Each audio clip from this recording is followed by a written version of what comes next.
Another edition of Green and Growing. Steve Sparky Fifer here, along with our guy, Bucks superfan Nathan Marzion is in the house. Follow him on Twitter at Nathan Marzion. You can follow me at Sparky Radio. Our guy, Rohan Katti, making his debut on the GyroStep Podcast. Follow him on Twitter at RKATTIJR, otherwise known as the man that draws in the sand. That was quite amazing, man. You're on your vacation and you're dedicated to promoting that GyroStep podcast and the network, drawing in the sand. Please do explain to everybody how that came about. It was just, I don't know. I was just in the sand. The person I was with, we were just like, oh, what are some fun things to write in the sand? What can we make like a funny tweet here? I was like, oh, just put gspn.info in the sand. Like, why not? It's why just not? Fun. Right? It's all, yeah. If I'm here, might as well. It's going to get washed away anyway. Might as well enjoy it. Talking to Ty Windish, she's like, dude, he's the most dedicated dude ever when it comes to all of our podcasts and what we're trying to get done here. So that is good stuff. All right, let's talk about this Milwaukee Bucks basketball team. I'll start. First question: would you play Giannis or Middleton the remainder of the regular season games, Rohan? Probably not, considering we saw Khris Middleton leave the game against the Chicago Bulls with a re-aggravation of his right knee soreness. Just take caution. You have games against the Spurs, the Grizzlies and the Raptors. The Grizzlies are pretty much locked into the 2 seed. The Raptors are in the play-in, though they can shift seeding a little bit. Both teams are really not going to have any major things to play for, and the Bucks don't have any major things to play for. The only accomplishment they can get now is 60 wins, which does that mean anything when you have the number 1 overall seed locked up? Not really whatsoever. So you take caution. If you want to get one final tune-up game with everyone in the rotation, I would understand that. But if everyone's not healthy, like completely healthy, why risk it? This team has been together for a while now. They know how to play together, the core guys. I believe in them. I trust them. So then when the playoffs start, they know what to do. So I trust them to not mess things up, even if they don't get a final tune-up game in. Yeah, Rohan, first of all, good to have you on here. Nice to meet you virtually here for the first time and familiar with all your stuff. So good to have you on. And I wanted to know, so kind of on that note, with the injuries and everything, how concerned are you with, now Pat's been hurt, Grayson's been hurt, and Khris going down yesterday. And I mean, particularly with Khris, because I think we know that Grayson's is going to be just a little bit, he sprained his ankle, and then Pat as well. With Khris, though, are you concerned with, how things have gone with him and now having that re-aggravated this late in the season? And just like, what are your thoughts on that? I know some people kind of I think there's differing opinions on how well Khris has done, coming back from injury and how they've ramped him up here. I personally have been okay with it. Like, I think they've done a good job kind of, getting him going. We talked about it on the podcast, going from 15 minutes a game to 20 to, he's been playing about 30 minutes a game the last month. And disappointing, obviously, that he had to leave the game yesterday, and that's not a good sign. But just how have you felt about that, and how confident are you that he can be himself or close to himself in the playoffs? Yeah, I agree with you. I think the Bucks have done an amazing job, like sort of getting him back into the rotation, getting him back, like ramping him up well. It's just been such a weird situation with him because he had that MCL injury. Obviously, last season in the playoffs, he has off-season wrist surgery. Takes a while for him to come back, and then immediately starts to go back out again with this knee injury. And it's not really something that they've sort of gone into detail with. It's just a re-aggravation of like right knee soreness, like what's the underlying cause, stuff like that. But the Bucks have done a good job because he hasn't had like proper time to recover. Like, he hasn't had a full off season in what feels like an eternity, and he all of these nagging injuries. He just needs time, and he just hasn't had it because the NBA season is constant. The Bucks usually go deep in the playoffs, and they've just had weird off seasons where he had to go to the Olympics right after winning a title and then doesn't get a full off season to recover. And then the following season, he has surgeries, knee injuries. It's just, it's been a lot for Khris Middleton lately. And my co-host Ty Windish actually pointed this out to me, that he had like a knee injury at Texas A&M. And ever since then, he's just had a constant ramp up process. That's why he fell in the draft that year to the second round of Detroit, was because of that knee injury. Exactly. And ever since then, every injury, he's had like a specific ramp up process. He hasn't had the opportunity to complete that process. So he's just been in this weird limbo state trying to come back without actually like getting the proper time he needs. So it's just been a weird experience. But in terms of am I concerned about Khris? Yes, I am a little bit concerned about it. But we have seen earlier this season, he's missed like front ends of back-to-backs, or the second game of back-to-back. He's left games. He's been a late scratch because of knee soreness, even after he's come back. And it's only been like a game or two. Before the All-Star break, he was a late scratch. And then after the All-Star break, he was ready again. So even now, the Bucks, they have time. They've locked up this number 1 seed. The addition of the play-in tournament gives you basically an extra week before the playoffs start. So he has this time to recover. And if it is just a re-aggravation of soreness, like the Bucks are saying, I'm fairly confident that he should be ready to go come playoff time. But as it comes for Grayson and Pat Connaughton, obviously ankle injuries can be a little finicky. It could be like you just need to tighten your shoes tighter the same game, or you're out for 3 weeks. There's a lot of variation there. But hopefully they can come back all right, just fine. Even Bud talked about Grayson Allen saying he could be ready by game 1 of the postseason. We'll just have to wait and see on that front. But the good thing is this team is deep. They have a lot of options. They are built for sort of having to deal with this. Like we saw in that Bulls game, Wes Matthews comes back. He steps up with Grayson and Pat and Khris out. So you have guys who are ready to step up. Sorry guys. I can't look. If he's out and he can't play in that Boston series, if something, gets to the point he can't play, I don't think they can beat Boston. I mean, I understand you've got, Jay Crowder and Joe Ingles, and that's much deeper than Bryn Forbes and company that they had the last time. I get that, right? So I understand they're a better basketball team now than they were then. I just don't think they're going to have enough. And yes, Jrue Holiday plays much better when one of those two other guys are out and he steps up and gets your 50 points and all this other stuff. I still am struggling that they're going to have enough to beat Boston without Khris Middleton, Rohan. Yeah, I to be clear, I don't think they could beat Boston without Khris Middleton either. In terms of like depth, I was more speaking to like Grayson and Pat being out. But if Khris isn't 100%, I don't think this team can accomplish what it needs to. They need him to be sort of that ball handler. They need him to be that shot maker that we've seen he can be. Like, look at that first half against Philly, right? This past weekend. Like, he will go out there, he will go and make shots. He will be that difference maker that you need, and he's still capable of doing that even with this nagging injury. So yeah, I don't think that the Bucks are prepared to like win a title without Khris Middleton. That's obviously not the case, because how often can you expect teams to win titles without like their 3-time All-Star on the team? Exactly. Yes. Good. Because there's a lot of Middleton hate out there. Let's be honest. I mean, a lot of people out there, a lot of Middleton hate, and Nathan and I deal with it all the time on this podcast, and Nathan more so than me on Twitter. But there's a lot of that hate. And when he didn't play in that Boston series last year, I think everybody that kind of likes Middleton said, there you go. There's your proof. He's that important. They couldn't win it without him. If he wasn't that good and he was overrated and all this other crap, they would have been able to overcome that and probably still win that thing. They couldn't. And I don't think anything has changed to this point, Nathan. Go ahead. Sorry. Yeah. And I mean, that's been something we've known. And, again, there's going to be people that always harp on, oh, Middleton's not that good and Middleton's not that important. And we've seen plenty of times like that's nonsense. And as you said, Rohan, the ball handling and the perimeter game that he provides is something that we don't really have from anyone else on the team. And that's why I always was telling people, like, we got to wait for him to be back to really see how this offense clicks, because he's such an important piece. He's not just your second or third best player. He's your number one, primary ball handler on the perimeter. And that's a huge thing.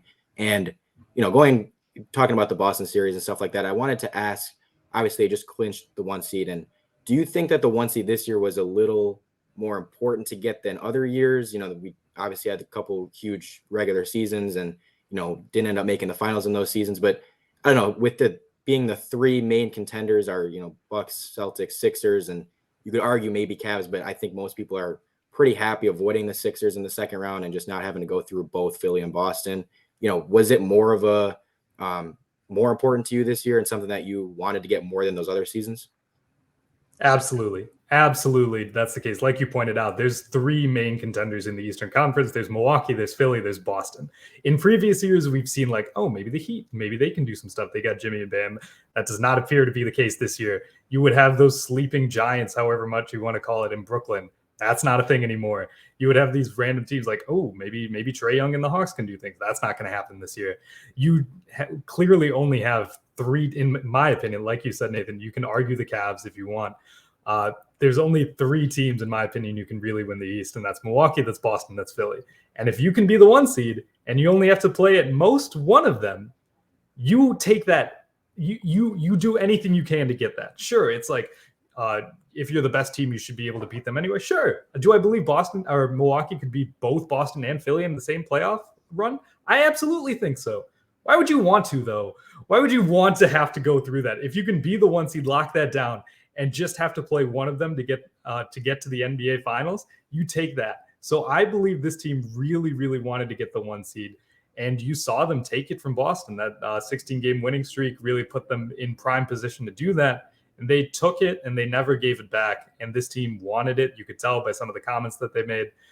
They wanted it. They got what they wanted. And looks like they've just continued to do what they do under Bud, and that's just win basketball games. Let's talk about Bud, shall we? Mike Budenholzer, the guy that was under fire from the TNT crew through that championship run that year against the Nets. I mean, he was under fire. Like no coach I've seen from that crew. They were all over Budenholzer. Not just the TNT crew, Bucks fans too. And so was I. Yeah. Hell yeah. I was guilty of it. Yeah. Oh yeah. I like was I'm all saying, over like, leading up through that whole thing too. After Game 5, it was like that was one of the moments where I was like, oh my goodness, like is he not the guy? Like, can we not do this? Game 5 against Brooklyn, it was like, I don't know. It was when Rick Carlisle was available too, and they're like, hey, Yes. is Rick Carlisle going to be the coach of the Bucks? Yes, no doubt. And I wanted Rick Carlisle in the worst way. Now, having said that, they won the championship. I was on the air back when we had shows on the air. And I said, hey, man, now we got to let him go. Got to just back off, man. He's got a ring. You know, you can say whatever you want, but he does not need to be grilled and under fire like he was leading up to this thing. You know, kind of gets a hall pass for a little bit here. Okay. Last year, Middleton got hurt. Can't put that on Bud. So here we sit. They're the 1 seed again. Rohan, how much faith do you have in Mike Budenholzer going through the playoffs this year? I have a lot of faith in Mike Budenholzer, especially considering the other coaches in the Eastern Conference. Like, if you want to say a first-year head coach in Joe Mazzulla in Boston is going to be head and shoulders above Mike Budenholzer, I wouldn't. No shot. And nope. I'm taking anyone, most coaches over Doc Rivers, to say the least. Mr. 3-1 himself. It hangs in Fifer for a reason. I do have faith in Mike Budenholzer. Like you mentioned, there was a lot of discourse to be had about what Mike Budenholzer was doing during playoff runs. We'd seen him sort of come under fire for his lack of adjustments, as a lot of people would like to call it. And though I disagree with some of that, there was some truth to that. He was very staunch in what he wanted to do. And you saw that first year he was there, like with him and Khris Middleton, they would have their back and forths about what kind of shot selection Khris wanted to take and what Bud wanted to implement. But he had to basically start from nothing. He had to teach them how to basically play organized basketball because of the previous regime. So you take that. It's a learning process. He's grown with this group. I mentioned this group has been together. They know what they're doing. Bud is a part of that. Bud knows these guys. They know how they play now. It's been years and years now.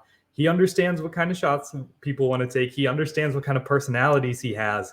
It's not something that's going to get figured out in 1 season, 2 seasons. It's going to take time. And like, I feel like Bud has a good understanding of what this team is now, who's on the team, and how to press the right buttons to get this team to succeed. Because we've seen him win under a lot of different circumstances. We've seen him win like just purely playing just hard-nosed defense. We've seen him incorporate a lot of offensive versatility, especially this season. We've seen him be able to like change up his defense. We've seen a lot of that. So he's sort of silenced the critics in that regard because he's shown, hey, I can adapt. I can do what needs to be done. So I have a lot of faith in Mike Budenholzer. I think he's one of the best coaches in the league. And I was having this conversation with Ty earlier, actually, where it's like he's probably a first ballot Hall of Famer. Oh, God, I'm going to choke. First ballot Hall of Famer. Maybe not first ballot, but he's a Hall of Famer. He's a Hall of Famer. He's a Hall of Famer. He's an NBA champion who's multiple 60-win seasons, coach of the year with 2 different franchises. Yeah. Coach of the year, though, tends to be a death knell for most of the coaches in the NBA. You get coach of the year and you're fired 2 years later. So I don't know if I even want to put that on my resume at this point if I was Budenholzer. I don't know, man. I think if he wins 1 more, then I'd say, yeah, 2 championships for an NBA coach probably gets you in the Hall of Fame more than likely. I guess that'd be the other thing. We'd have to do our research on this, obviously, but how many NBA coaches that won championships aren't in the Hall of Fame? And then of those that aren't in the Hall of Fame, what are their records compared to Budenholzer as coach? And again, did it in Atlanta and really, got stopped by LeBron, which everybody did at that point. That really wasn't all on him necessarily. He took a team that nobody thought was going to win that many games and got him to win that many games. So he deserves a lot of credit for that. And now you could talk about him furthering the development of Brook Lopez for sure. Brook Lopez, much better under Budenholzer.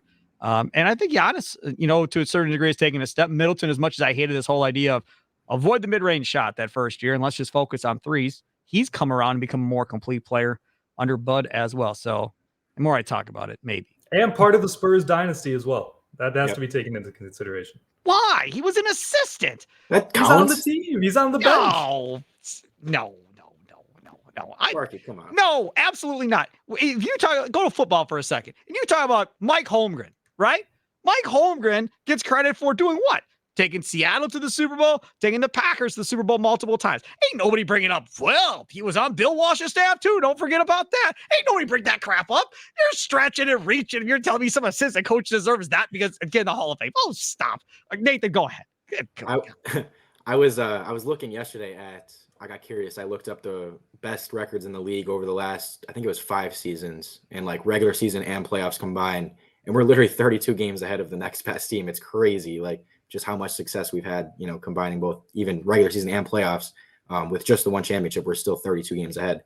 And Rohan, I wanted to ask, I always get the feeling that Bud's title run is like, he doesn't get enough credit for that. I feel like there's so many fans and particularly the Bucks fans, I feel like that just go, oh, he only won because he had Giannis and it was just Giannis carrying him to a ring. And obviously that helped a ton. Obviously Giannis was the main piece and, nobody's arguing that. But he proved a lot of people wrong to me, and he proved me wrong in those last few series that he can adjust a little bit. He can adapt a little bit. And it was something that I didn't know he could do going into those playoffs. And again, midway through that Nets series, you were like, I don't know, like this doesn't look good. And he was able to find ways to win and, go down 2-0 in series, come back and make adjustments to get back into it. And I don't know. I feel like people kind of just go, he wasn't a big part of that. It was more just Giannis. To me, I think he deserves more credit for that. And that's another reason why I do trust him, is because I feel like I noticed some of the things that he changed and his, good things he did in those playoffs that maybe other people don't always notice. Oh yeah, for sure. Like in that entire playoff run, after 48 minutes, game 1, the Bucks were never winning in any of their playoff series. Like first round, like it goes to OT in game 1, then you lose first 2 games in Brooklyn, you lose your first game to Atlanta, you lose your first 2 games to Phoenix. The only way you come back in these series, obviously, like you mentioned, it's players. It's like the players are the ones doing things, and obviously they deserve a lot of credit. But it's all done as a collective. Like no players winning without good game plan, and no game plan is actually winning you games without the players actually doing what needs to be done. So the way you come back in series is by actually like looking at your chessboard and sort of determining what moves need to be made. And I think the best example of that is the finals against the Phoenix Suns, where you see in the first 2 games of that series, or even the first game of that series was the most evident. You just whenever Brook Lopez, Bobby Portis are on the court, it was just Chris Paul call for a screen and then just sort of get them in isolation, because they knew the Bucks were going to pre-switch that and just like give up easy switches on those screens, and then just let them cook in the mid-range, get easy mid-range jumpers. That's how Phoenix won game 1, game 2, because that's what they like to do. They like to get into their mid-range game. They like to mid-range you to death. Chris Paul, Devin Booker, now KD, that's going to be a monster. But that's what they like to do. So what do you do when you see that happen time and time again? You change it. And you didn't see that happen again for the in that series, because the Bucks actually adjusted to that. Like Mike Budenholzer adjusted the game plan to that. And like it's very evident if you actually watch the basketball games, like, oh yeah, Bud actually does know what he's doing. Mm-hmm. Yeah, 100%. And I also wanted to bring up I just thought of it as we're going through that playoff run and remembering everything. The fact that Giannis goes out in that Atlanta series and they're still able to win that series, and that was at that point tied 2-2, and you lose your best player and you got to adjust on the fly to that. I mean, so much credit I think should go to him. And as I said, I don't think that a lot of Bucks fans give him the credit.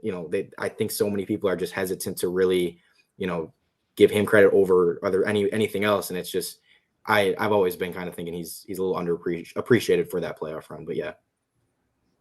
Rohan, I want to talk about another guy that Nathan and I have had conversations about, bring you into the mix. Jrue Holiday, our starting point guard. Okay. Now, Jrue Holiday, damn good player, right? No question. Like, probably should be a perennial all-star, one of the best on-ball defenders in the league defensively, offensively, can do a bunch of different things. But I argue, like with Eric Bledsoe back in the day, and we saw it here with Jrue Holiday as well.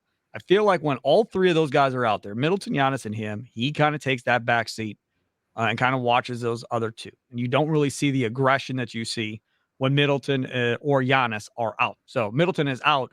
That's a different Jrue Holiday that's playing offensively.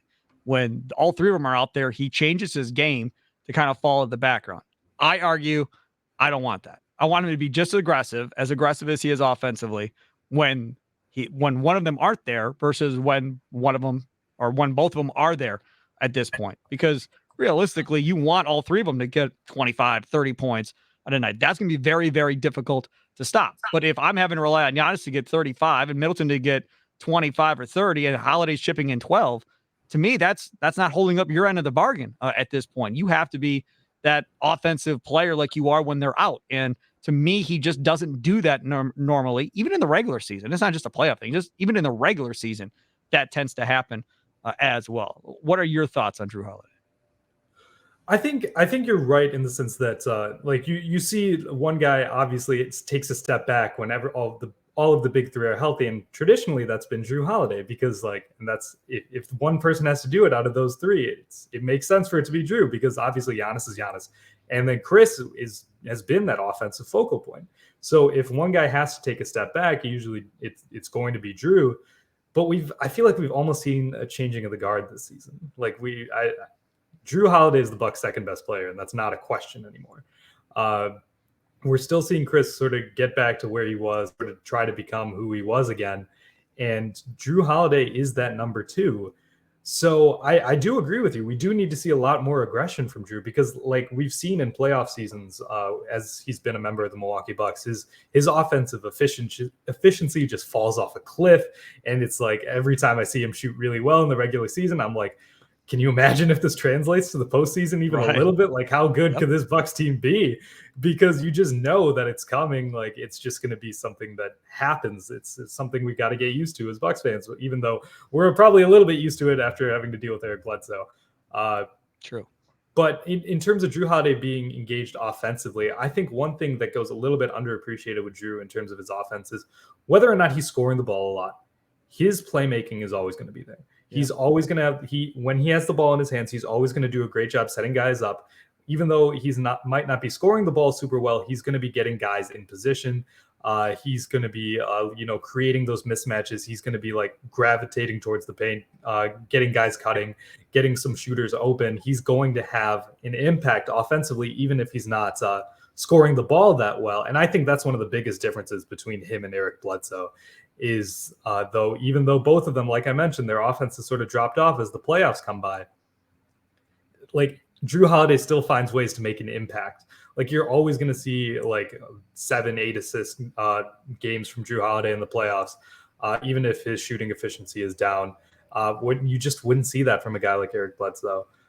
And he's also, like you mentioned, I'd say he's the best perimeter defender in basketball. Sure. So if you're going to be contributing on that end a lot, and you're going to be becoming like a great playmaker, even if you're not scoring the ball that well, I think it's fine. I honestly think it's okay, especially if you start to get a little bit more of the classic Khris Middleton we know. However, if we don't, maybe will happen. Let's see. It's just a wait and see game like we talked about earlier with Khris at this point.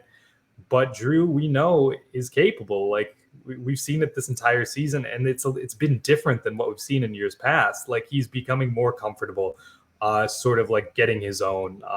And it's just it's a changing of the guard. Like I said, we're just gonna have to wait and see how it unfolds because it's a new variable. Yeah, I absolutely love that you brought up Jrue's playmaking because I think everyone always talks about the defense, and then in the playoffs, it's like the offense. Yes, it's a struggle, and he usually is going to fall off a little bit there, and everyone notices that. But yeah, that's the thing I always try to like tell people is I'm like, look at his assist to turnover in, pretty much every game in the playoffs, even when his shooting is 4 for 17. Okay, he has 9 assists and 1 turnover. He has 10 assists and 1 turnover. He has 8 assists and 2 turnovers, like every single game. And I'm always like, yeah, like he's still a net positive. He's still as you said, finding ways to be impactful. And yeah, that's something that I think people definitely need to, I guess, pay a little bit more attention to. And playmaking is not super flashy. Nobody really notices, that stuff as much as scoring, and they notice his defense. But definitely a little bit of an underrated part of his game. So I wanted to ask if Jrue right now is like we'll say he's a 10 right now offensively in the regular season. What do you expect him to drop to in the playoffs this year? Because again, there's people that should we expect him to be close to that level still in the playoffs? Should we expect him to drop off a lot? Should we expect him to drop off a little? What level would you expect him to kind of drop off to? Let's say if I'm setting the scale here, I'd say like last season and the season prior, I'd say he drops to like a 6 or a 7 offensively. If he starts at a 10, I'd say probably he goes to like an 8, maybe a 7-8 this season, like a step up, because he's had to do more carrying a load offensively this season. So he's gotten more reps. It's been like a constant thing of him having to be the second best guy. So when he's thrust into that role come playoff time, like look at that Boston series last year, he'll be used to that. He'll be used to being the second option on this team now. He'll have all the reps he needs. And even if his shooting doesn't translate super well, like we mentioned, he'll still find ways to make an impact on offense, and he'll know how to get to his spots. He'll be more comfortable in that role because like in that Boston series, we saw he's operating out of his comfort zone, but he's made that his comfort zone this season. All right, Nathan, we always do our Twitter poll question on Thursday, Rohan. Nathan puts out a Twitter poll question, gets a bunch of responses, and then we talk about it at the end of the podcast. Nathan Marzion, what is the poll question today? All right, so the first round matchup is basically it's down to pretty much 4 teams at this point who the Bucks could face in the first round: Hawks, Raptors, Bulls, or Heat. And the question is, which team do you least want to face in the first round? Heat won it at 46%, Raptors were 35%, Hawks 13%, Bulls 6%. Agreed. I'm in on all of that. I'm not afraid of the Heat, man. I'm not saying nobody. You didn't ask, are you afraid of anybody? You just those said those are different questions. Yeah, that's not what you asked. You can't do that. You can't make a poll question and then criticize people because the way they voted. I'm not saying, sorry, I shouldn't say afraid, but I'm picking Raptors or Hawks ahead of the Heat this year. The Hawks have the 2 players that Giannis statistically shoots the worst against in the league this year. And the Raptors have Nick Nurse, who I don't want to go against Nick Nurse in round 1. I'm out on Nick Nurse. I'm all the way out on Nick Nurse. Yeah. I'm not saying he's a great coach. I'm just saying I don't want to have to go against the guy that is going to just throw guys at Giannis, and like that's what he does. And I don't want to go against that. That's fair. I do think I would agree with the voters, because if I'm going with highest ceiling, I'd say the best player of the teams in that bunch is going to be Jimmy Butler. So if I'd want to face a team the least, it's the team with the best player of that bunch. But of course you have to take into account that it's Fred VanVleet against the Bucks. So that's true. Has he had a kid though? No, not that I know of. Okay, so it's fine then. Yeah, we're good. Yeah, so Jimmy Butler is fair. To be clear, I think the Bucks are sweeping every single one of those teams. I don't think there's going to be a game taken in the first round against the Milwaukee Bucks unless something catastrophic happens. Because in terms of I'm trying to think of the ways that teams could beat the Bucks. Like if you want to say the Hawks, they probably have the highest ceiling in terms of 3-point variance. The Bucks have they've shifted their defense, and they're not really giving up high volume 3-point shooting nowadays. And they've got the perimeter defenders to lock up guys like Trae Young and DeJounte Murray. Both when you have Jrue Holiday, when you have Javon Carter, when you have Wes Matthews, you've got that tandem to really give those guys trouble, because they have this great collection of perimeter defenders. It's just none of those teams really scare me. But I would say the Heat probably, if I had to pick one, it would be the Heat. Purely because they have the best player and the best coach. Yes, that's true. That's Eric Spoelstra. That is fair. I don't know. I've watched the Heat a lot, and I'm just like, this team's just not that good. And I'm more of a guy, I look at the Hawks and say, okay, like you said, the 3-point variance is there, that if they do get hot, combined with the fact that they do have a couple guys that Giannis historically doesn't play great against. It's like that worries me a little bit. We're not going to lose the series, but it's like, okay, who would I bet to get a game against us or two? Probably the Hawks. I don't know. I mean, I'm a little bit out on the Heat. The intensity that the Heat are going to bring in the playoffs is going to be something more than what the other teams are going to bring. Probably the physicality of how they're going to play is going to be at another level too. You could talk about physicality of throwing elbows, cheap shots, whatever you want to call it. But they're not just going to roll over and not be physical with this Bucks team if they get into the playoffs, especially if that Heat team is relatively healthy. Plus, again, you got Tyler Hero, who's playing that hometown team of his that's going to have family and friends and everybody else watching. There's going to be a little added pressure on him to perform up to standards with all eyes on him. So he's going to be ratcheted up. You know about Butler. And Adebayo, say what you want, but that'll be entertaining to watch him and Brook Lopez down underneath. I think Miami is definitely a team of those teams that would provide the biggest challenge. I mean, nobody's taking the Bulls seriously, so forget them. The Raptors, again, VanVleet, okay, fine. Maybe if he catches fire for a couple of games, but this is not the Kawhi Leonard Raptors, with all due respect to Nick Nurse. I mean, Kawhi Leonard, helped make Nick Nurse, and I don't know if it's the other way around necessarily. And then the Atlanta Hawks, yeah, I mean, anytime you got, Murray and Young, they're going to be able to score it. And if they both score it on the same night, Bucks lose a game. Are they going to lose the series? No, I definitely don't think they're losing the series. One last thing. So you, Rohan, and Ty had a watch party with you all the other night. So tell everybody about that and how that all went, because then I have a question. Yeah, we had a good time. It was we had promoted it in our Discord channel and just like on some pods. It was just a great opportunity because we had our friends Adam and Andrew come to Wisconsin together for the first time. Adam came all the way from Ireland. It was just a great experience, and we wanted to be able to like put something together with all the GyroStep guys being together. So we had this just a watch party for Brewers Mets and then Bucks Wizards at Pilot Project in downtown Milwaukee, and it was just it was a great time. People came out, watched the game with us. We just had some food, had some drinks. It was a great time chatting with everyone, getting to meet everyone. It was a great experience. I mean, you said it, all the guys. I saw a picture. If that was everybody, there were like no girls. There was like one or two, a bunch of dudes just sitting around. Where were all the women, man? It like, to be fair, that picture was not like it was just taken at one point. There was a rotation coming in, like people were coming and going and leaving. So there were more than two women at this thing throughout the day. Yeah, there was like a different group of people. I'm just saying, hey, sports talk, man. We got a bunch of dudes that listen, right? I mean, if you're at a rock station or a hip hop station, there are a bunch of women that listen to those stations. Sports talk is a lot of guys. Our listenership is primarily male, so that like there were way more men than women there. Sure, right, absolutely. Did you sign autographs? No, absolutely. Did Ty? No, if there's one person who would, it would be Ty, though. I think Ty would sign autographs. Yes, I would agree with that, which is fine. I mean, somebody wants your autograph, sign the autograph. Marzion does it on Water Street every weekend. I mean, it's normal for Nathan, without question. Hey, Rohan, tell everybody what's coming up, what's going on over at GyroStep. Yeah, just here at the GyroStep Podcast Network. Find that feed wherever you want, gspn.info. We just we're going to be having wall-to-wall Bucks playoff coverage. It's going to be we always try to get as much content out there as the playoffs roll on, because we know people love playoff content. It's the best time of the year. We have high-level basketball, and we're just going to try and provide for the people. That's all you can do, is provide for the people. Follow him on Twitter at yes. Or sorry, promote him first, but then I got something really. Yeah, follow Rohan on Twitter at RKATTIJR. And again, download this podcast wherever you download your favorite podcast. We're now also on the Odyssey Sports page on YouTube. Downloads a couple days after the audio is up. So if you can't keep track of what I said about his Twitter account, you'll see it on the video screen when you watch it on YouTube. Go ahead, Nathan. Eric Name tweeted, Bucks submitted their injury report for Friday's game against the Grizzlies. Giannis, Chris, Jrue, Brook, Grace, and Pat all out. Yeah.